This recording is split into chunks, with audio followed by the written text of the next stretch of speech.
Hello everyone, exercise 6.2 question number 4। ठीक है बेटा, देखिएगा क्या लिखा है। इन फिगर 6.31 आपको फिगर गिवन है और ये भी गिवन है कि फिगर में पी क्यू पैरेलल है एस टी के। क्या बेटा, पी क्यू एक लाइन होगी जो कि पैरेलल है इसके बेटा एस टी के। ठीक है, तो और इसमें क्या दिया हुआ है, एंगल पी क्यू आर को लगा के लिखेंगे। एंगल पी क्यू आर आपको गिवन है 110 मीन्स 110 डिग्री का दिया हुआ है। और एक एंगल और आपके पास है जिसका नाम है angle R S T is equal to 130 degree. ठीक है बेटा, ये आप लोगों को गिवन है। इसके बाद टू फाइंड क्या करना है आपको, यहां पर लिखेंगे टू फाइंड में आप लोगों को वैल्यू निकालनी है एंगल क्यू आर एस की। ठीक है बेटा, कि एंगल क्यू आर एस की वैल्यू क्या आएगी। आप यहाँ पर क्या है, एक तो इसमें हिंट भी दी हुई है नीचे। ठीक है, और पहले मैं बना देता हूँ आपके लिए फिगर। ठीक है, ये है हमारा फिगर को आपको कुछ इस तरीके से बनाना है। ठीक है बेटा, ये आपका फिगर बनता जा रहा है। ये फिगर बन गया। इस फिगर में ये जो पॉइंट है इसको P का नाम दिया गया है, इसको Q का नाम दिया गया है, आर एस टी। ये R है, ये S है और ये T है। ठीक है, तो पैरेलल लाइन देखो, ये दोनों तो पैरेलल लग नहीं रही आपस में, है ना भाई, तो इंटरसेक्ट हो रही है। तो ये दोनों लाइनें पैरेलल नहीं है। पैरेलल लाइनें हैं यहाँ पर पी क्यू और एस टी। देखिएगा यहाँ पर गिवन है आपको क्वेश्चन 4 में कि पी क्यू पैरेलल है एस टी के। मीन्स ये वाली लाइन जो है इस लाइन के पैरेलल है।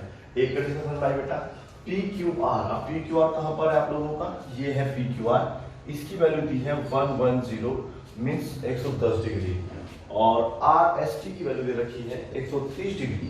तो यहां पर आप लिखेंगे 130 डिग्री। समझ में आया। आप देखते हैं इस क्वेश्चन में करना क्या है। हिंट दी हुई है, draw a line parallel to S T through point are.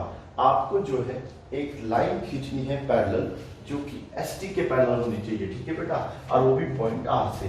तो यहां से मैं क्या करूंगा, एक पैरेलल लाइन खींचूंगा। ठीक है, इस तरीके से जो कि पैरेलल होगी एस टी के। ठीक है, कैसे लिखेंगे यहाँ पर लिखना होगा इस तरीके से, कंस्ट्रक्शन बोलते हैं बेटा इसको। अगर कभी हमें अपने पास से कोई स्टेप डालना है उसके अंदर तो उसको हम लोग कंस्ट्रक्शन के अंदर लेके आते हैं। ठीक है बेटा, तो लिखेंगे ड्रॉ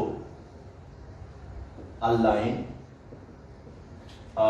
इसको लाइन का आपने नाम दे दिया है, सपोज करो आर एम नाम दे देते हैं इसको। ठीक है, आर एम या आर है, जो भी आपको नाम रखना है उसका नाम रखिएगा।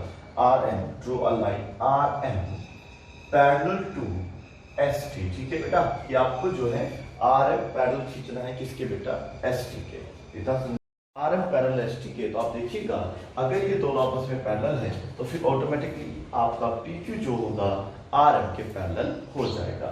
चलिए आप देखो, समझाने की कोशिश करते हैं क्या करना है।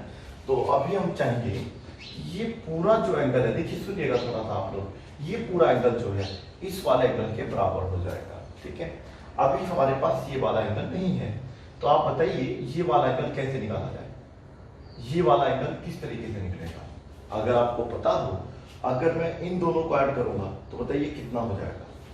पढ़ा था आपने, ध्यान करिएगा थोड़ा सा, इस तरीके से पढ़ा होगा। ये दोनों पैरेलल लाइनें हैं और यदि मैं ये वाला एंगल लेता हूँ और ये वाला, तो को इंटीरियर एंगल पढ़ा था ना, ये को इंटीरियर एंगल होंगे और ये दोनों कितने हो जाएंगे आपके 180 के बराबर हो जाएंगे, दोनों ऐड होने के बाद। ठीक है, और उसी प्रकार से अगर मैं इन दोनों को भी लूंगा तब भी ये दोनों बेटा 180 ही होंगे।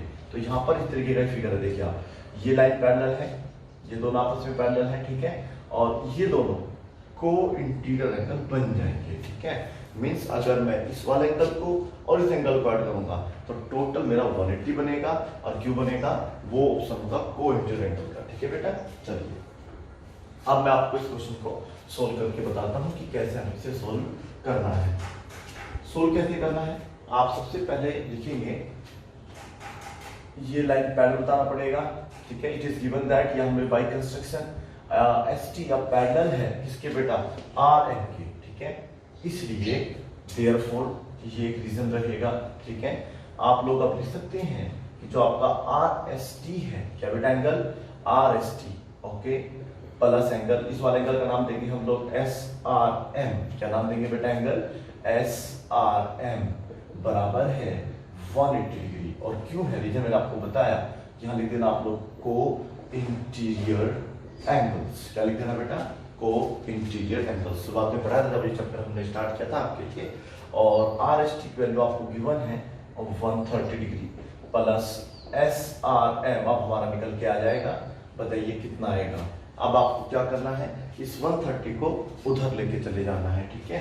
तो आपका जो ये है एस आर एम टोटल निकल के आ जाएगा 180 माइनस 130, बताइए कितना बचेगा बेटा। तो आपका जो एंगल एस आर एम है वो टोटल आ जाएगा 50 डिग्री। क्या आपको समझ में आया? बिल्कुल। अगर आप 130 को उधर लेके जाएंगे 180 से सब्ट्रैक्ट करेंगे तो क्या बचेगा 50, मींस ये एंगल अब आपका 50 आ गया है, ठीक है। अब क्वेश्चन कैसे करना है सुन लीजिएगा, यहाँ पर 50 लिख लेते हैं।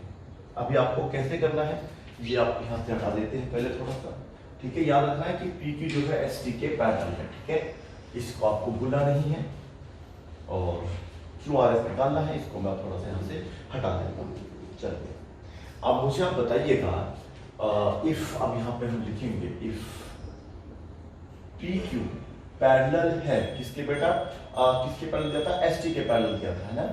एंड और एस टी किसके पैरेलल है, किसके पैरेलल था, एस टी पैरेलल था आर एम के। वो एक ही बात है बेटा, आर एम पैरेलल है एस टी के या S T parallel R M के, उससे फर्क नहीं पड़ेगा, ठीक है। चलो ये दोनों आपस में पैरेलल हो गए, इसलिए आप लिखेंगे यहाँ पे कॉमा लगा के यहाँ पर लगा देंगे, इसलिए यहाँ पर देयरफॉर आपका जो पी क्यू होगा वो पैरेलल होगा किसके बेटा, आर एम के, होगा नहीं होगा। अब ये हम ऐसा क्यों कर रहे हैं, देखिए जब तक ये दो लाइनें पैरेलल नहीं होगी तब तक हम लोग अल्टरनेटिव एंगल को नहीं लिख सकते हैं। मीन्स मैं कहना चाहता हूँ कि अगर ये आपका देखो इस तरीके से फिगर बन रहा है बेटा, थोड़ा सा इस तरीके से है, ये बना हुआ है, ठीक है। अगर मैं इसको थोड़ा एक्सटेंड करता हूँ, इस तरीके से एक्सटेंड करता हूँ, ठीक है, देखो ध्यान से देखिए, इसको भी इस तरीके से एक्सटेंड करता हूँ, इसको भी इस तरीके से, तो देखिएगा ये आप लोगों का वही दो पैरेलल लाइन और ट्रांसवर्सल वाला बन जाएगा, ठीक है। अगर मैं अब यहाँ से ऐसे करके लूंगा, मीन्स ये वाला जो एंगल होगा इस वाले एंगल के बराबर होगा। लेकिन कंडीशन क्या होती है, ये दोनों लाइन आपस में पहले पैरेलल करके दिखानी होगी। अब क्या है, ये इतना पार्ट नहीं दे रखा, इतना पार्ट आपको नहीं दिया होगा, नो प्रॉब्लम, इतना पार्ट नहीं दिया है तो क्या होगा, ये लाइन पी क्यू है तो ये अभी भी जो है इसके पैरेलल रहेगी, किसके बेटा, आर एम के। समझ में आ रहा है, देखो तो पी क्यू पैरेलल होगा आर एम के, और फिर ये दोनों एंगल क्या हो जाएंगे, अल्टरनेटिव इंटर एंगल मतलब बराबर होते हैं। लेकिन ये तभी बराबर होंगे जब आपके पास ये लाइन इस लाइन के क्या हो, पैरेलल। अगर ये दोनों लाइनें पैरेलल नहीं होगी तो फिर आप ये दोनों एंगल कभी भी बराबर नहीं दिखा पाएंगे। तो ये थी वो कंडीशन, ठीक है बेटा। आगे बढ़ते हैं हम, इसीलिए हम लोगों को पहले दिखाना पड़ेगा कि जो पी क्यू है वो आर एम के बराबर है, ठीक है। तो अब यहाँ पे आप लिख लेंगे कि जो आपका एंगल है कौन से वाला बेटा, ये दे रखा था आपको कौन से वाला, देखिएगा अब हम लिखेंगे कि एंगल पी क्यू आर बराबर होगा किसके बेटा, एंगल क्यू आर एम के, किसके बराबर होगा, क्यू आर एम। और यहाँ पर लिख देंगे अल्टरनेटिव इंटीरियर एंगल्स, क्योंकि ये अल्टरनेटिव इंटीरियर एंगल है। चलिए अब इसकी वैल्यू तो आपको कंफर्म है, इसकी वैल्यू है आपके पास 110 डिग्री, ठीक है। लेकिन जो क्यू आर एम है वो अकेला नहीं है, क्यू आर एम में दो एंगल आ रहे हैं, देखो क्यू आर एम ये वाला एंगल है, ये वाला एंगल, ठीक है। इसमें दो एंगल बनेंगे, एक तो ये वाला एंगल बनेगा जिसका नाम है क्यू आर एस, क्या नाम है बेटा, क्यू आर एस, जो कि हमें निकालना भी है। क्यू आर एस बनेगा प्लस एक एंगल आपका ये वाला बनेगा, इसका नाम हमने रखा था एस आर एम, क्या नाम रखा था बेटा इसका, एंगल एस आर एम। अब ये क्वेश्चन आपका सोल्व हो जाएगा, ठीक है। ये आएगा 110, ये वैल्यू हमें फाइंड आउट करनी थी, और इसको अब आप लिख लेंगे कितना बेटा, 50 डिग्री।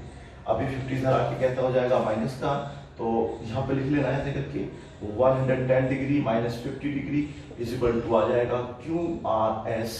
और फाइनली आपका जो आंसर है वो आ जाएगा, एंगल जो क्यू आर एस होगा उसकी वैल्यू आ जाएगी 60 डिग्री, ठीक है। इस तरीके से आपको क्वेश्चन करना है, हो सकता है आपको समझ में आया हो। मैं एक बार फिर से इसको आपको रिवाइज करा देता हूँ। देखिए क्या है, आपको जो है इस टाइप से फिगर गिवन है, इस टाइप से ये है इस तरीके से, फिर इस तरीके से, फिर इस तरीके थोड़ा ऊपर से गया हुआ है, ऐसे करके फिगर गिवन है, ठीक है।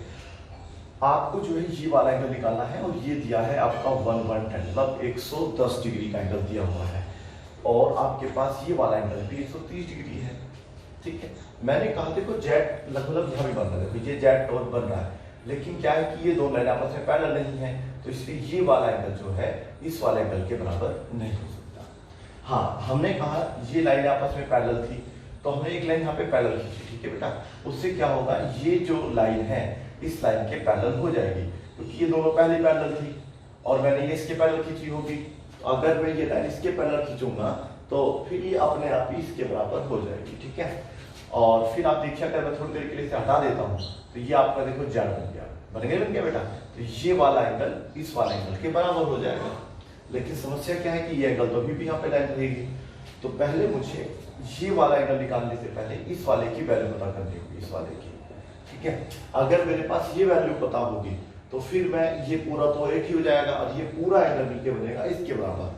किस लिए बनेगा, किस वजह से बनेगा, उसका नाम होगा अल्टरनेटिव इंटीरियर एंगल्स। ठीक है, इस तरीके से आपके क्वेश्चन सॉल्व करना था। अगर फिर भी समझ में नहीं आया है तो आप इस वीडियो को शुरू से देखो, उम्मीद है कि समझ में आ जाएगा। ठीक है, thank you so much for watching this video, bye bye and take care.